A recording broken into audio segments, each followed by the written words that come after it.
morning, everybody. Welcome to Stories on the Steps. I know I said good morning, but it could be afternoon or evening, depending on the time you're watching this. Hope you and your family are doing well. I am so glad you tuned in today. I have a book review. Doing two books. A lady that I know that goes to my church, her name is Kathy. She wrote these two fabulous books, and the first part is called Lisandra's Footprints. And I'm just jumping right into the review because I don't want to keep you long today, and because the books were so good. And in part one, can we talk about part one? It is a coming of age. You see Lisandra growing up from a young girl, and I don't want to give too much of the story away because you guys really got to check out these books.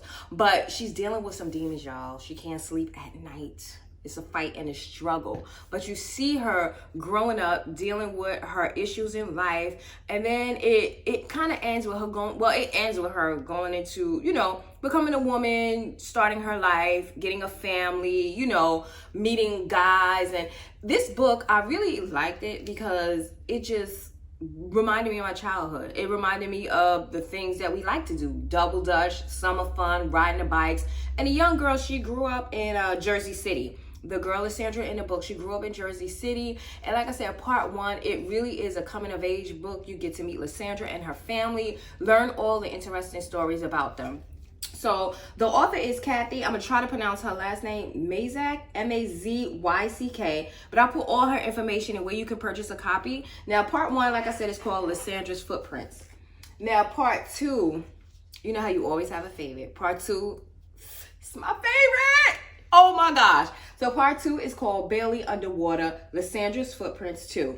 Now, baby, Lisandra is back and she is dealing with some heavy issues. She met a man and he's dealing with, well, I don't want to tell you the story, but he's dealing with something. And through him dealing with his issues, Lisandra finds out some things about him. And the way she stays committed and loyal, it just blew my mind in this book. But then there's also a new character in the book, and his name is Nicholas. Now, Nicholas just had his world shattered from under him. And I just felt so bad for Nicholas in the book. I wanted to reach out and just give him a hug. That's how bad I felt for him. But through it all, so I don't want to give the story away, but like I said, this book is amazing. This book is awesome. Lisandra was a strong woman, but she was weak. You know how sometimes we all can be weak when it comes to a man, but Lisandra, the strength that she gained towards the end of the book was amazing. I literally love part two. And part two actually reminded me of, all right, I'm gonna tell you something. When I used to date a bus driver, yes, I'm gonna put it on there. We're gonna call this, you gotta know when to get off the bus. See, Lisandra, girl, you gotta know when to get off the bus. And that's how I saw myself. You have to know when to get off the bus.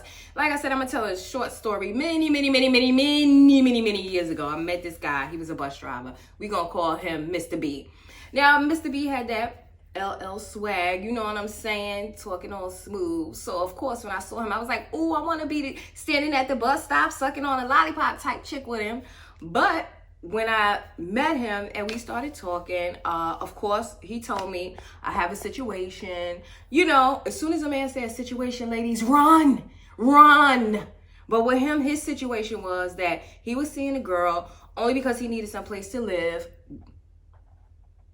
Who believed that? You believe that? Book, you believe that? A situation means you got a whole woman and you are in a relationship. So long story short, he kept telling me, no, this is just for me to find a place to live. So, I would ride the bus for free. So back then in the 90s, I thought I was cute. I didn't have to pay my little $1. Girl, it was that much to ride the bus. I thought it was cute, get on the bus. I don't have to pay my $1. Then I would ride the bus till the end of his shift. Then he was cleaning his bus and then, we would go hang out. It was just that much, that was it. But long story short, I one day got on the bus. Who is sitting in my seat? Because I had my little special seat. A whole nother woman is sitting in my seat. Something said, girl, go to the back. But being nosy, I said no, because I'm just that type of person. I'm very nosy. So I sat kind of where you know how the buses have the seats this way. The young lady was sitting right here. He's driving the bus. So I went on this side and angling so I could see them. So I heard the conversation, and in the conversation, I heard the girl saying to him, all this time, I didn't really believe you was out here riding a bus. You really out here doing your thing. They were having a relationship conversation. a whole relationship conversation.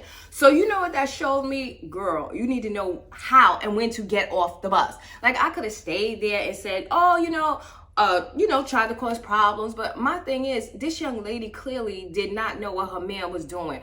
I'm not fighting no woman. I ain't fighting no man for nobody else. So in life, sometimes I just get so mad when two women will come together and fight over a man. Why? He's not worth it. Why are you allowing a man, just because you can ride the bus for free, to continue to treat you like trash? No. You got to know when to get off the bus. And a little advice. As soon as a man tell you he's in a situation, that means the whole family. He got a family. He's doing his thing. The situation is really, he should say, girl, I'm with somebody, but I want to get to know you too. When can men just be honest and say, I got a whole family over here, but I'm trying to make a family with you too? So then you will know, do I want to be on this bus any longer, or am I ready to get off this bus? And I said that when I read Lisandra's story, it took me right to that time period in my life. And I was like, wow, you know what? Women put themselves through a lot. This young lady innocently here sitting, seeing her man, do his job, coming to see him. Imagine if I was one of them hood rat girls and be like, what's going on? No, I ain't no ride or die for nobody. I ain't riding or dying for nobody. Can we ride and live and love and enjoy each other? I want to live, enjoy each other. Because if you ride or die, guess what's going to end up happening? Either one of y'all, one of the two of you girls are going to end up hurting yourself, scratched up, cut up somewhere, laid up. He's sitting there talking about, yeah, them dummies was fighting over me. And he over here still doing his thing. So with part two, it really just opened my eyes to see so many young ladies stay in situations, just trying to hold on to have just a snippet of a man, even if it's just a little that much of a man. And it's just like, listen, God will send you somebody. God will definitely send you somebody that will love you, that will want to be with you and not put you in a situation. So you got to know when it's time to get off that bus. You got to know when it's time to give up that free ride. You got to know when it's time to say, baby, I am barely underwater. I need to get up out of this situation that I'm in, and I need to breathe. So what I need everybody to do is go pick up these books, Lisandra's Footprints, and then Barely Underwater, Lisandra's Footprints Part 2. Go check this book out. I'm telling you, both of these books, you will not be disappointed. I just hope everybody have a good, blessed day. And again, don't forget to check out my book on Amazon for Kindle. Don't let God smell your panties, and my panties clean. And to my clean panty crew, I hope you guys have a good, blessed week. And the summer is coming. So get out there and have some fun. Enjoy your family. Ladies, men, know when to get off the bus. Let the free ride go. It ain't worth it. Have a good day.